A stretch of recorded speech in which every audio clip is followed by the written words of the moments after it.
There's no words for it.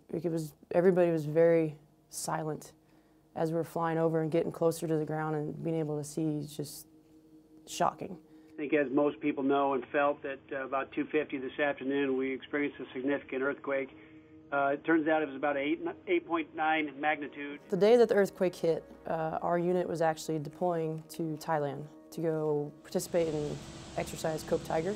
We all get to our hotel, and all of a sudden, as soon as we all connected to Wi-Fi, phones were just going off. I had tons of messages from everybody asking me if we were okay.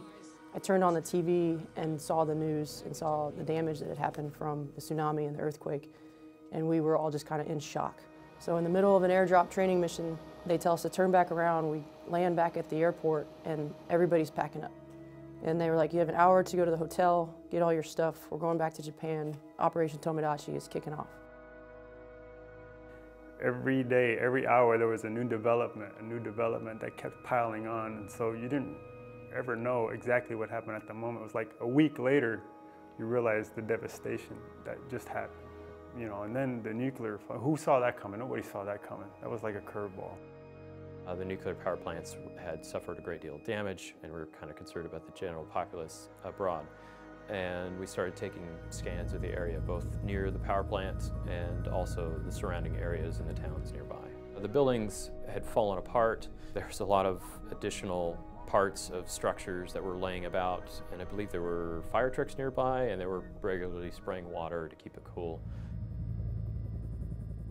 The environmental department on base came to assist to determine if we were radiologically contaminated. I remember us giggling at that point.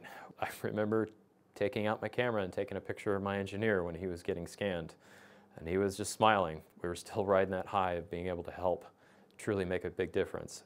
To try to remember that one power plant that was damaged, we could remember it, but it kind of dwarfed in comparison of the amount of towns and deaths that occurred in the areas that we were in due to the tsunami itself.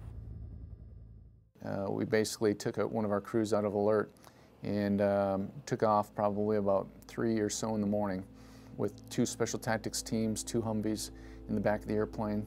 They flew up to Matsushima.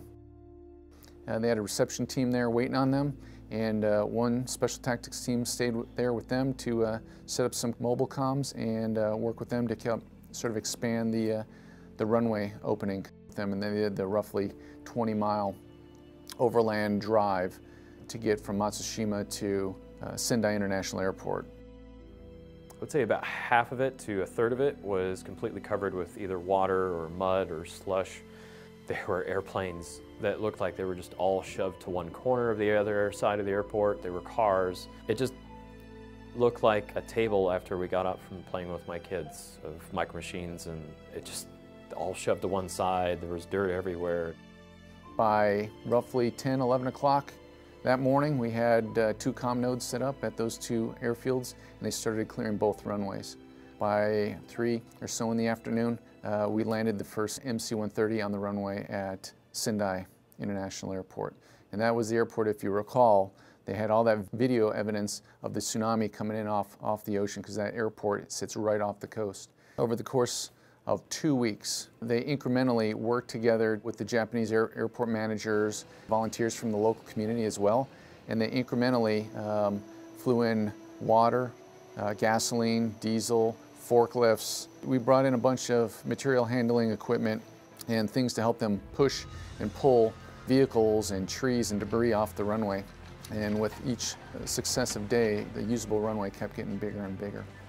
It was a unique opportunity to see the resiliency of the Japanese people and how quickly they were recovering, and how we were able to kind of help facilitate that.